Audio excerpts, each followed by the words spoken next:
ஹியூமனிட்டிங்க ஒரு மிகப்பெரிய பிரேக் த்ரூக்குள்ள நுழையுது. இன்னும் 10 வருஷத்துல பாத்தீங்கன்னா 2036 10 வருஷத்துக்குள்ள எதிர்காலம் ஏஐ சம்பந்தமா தான் இயங்கும். அதை எல்லாரும் புரிச்சுக்கோங்க. ஒரு சாதாரண விஷயமான ரூமை எப்படி கிளீன் பண்ணணும் அப்படிங்கறதுல ஆரம்பிச்சு உங்க பர்னிச்சர்ஸ் எப்படி அடுக்கணுங்கிறதுல இருந்து உங்களுடைய வாழ்க்கையோட மிக உயர்ந்த நிலையை எப்படி அடையிறதுன்றது வரைக்கும் எல்லாருமே ஏஐயோட நாலேஜையும் எக்ஸ்பர்டைஸையும் எடுத்துக்கிட்டு தான் செயல்பட போறாங்க.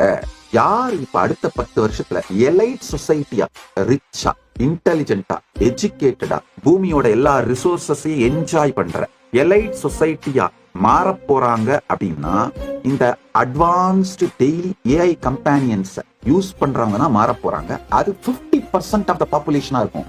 மீதி 50% பாப்புலேஷன் இந்த எலைட் சொசைட்டியை ஃபாலோ பண்றவங்களா இருப்பாங்க. அவ்வளவுதான். இப்ப அந்த காலத்துல எல்லாம் ஒருத்தனை டிப்ரைவ் பண்ணணும்னா எஜுகேஷன் டிப்ரைவ் பண்றது, இல்ல பொருளாதார ரீதியா அவனை வறுமையில வைக்கிறது, இப்படி எல்லாம் டிப்ரைவ் பண்ணுவாங்க இல்லையா? இதுக்கு மேல அதெல்லாம் எதுவுமே முடியாது. அடுத்த 10 வருஷத்துக்குள்ள யாரையுமே நீங்க எந்த விதத்திலையும் டிப்ரைவ் பண்ண முடியாது. டெய்லி ஏஐ கம்பெனிஸ் யூஸ் பண்றவங்க எல்லாருமே எலைட் சொசைட்டியா மாற போறாங்க.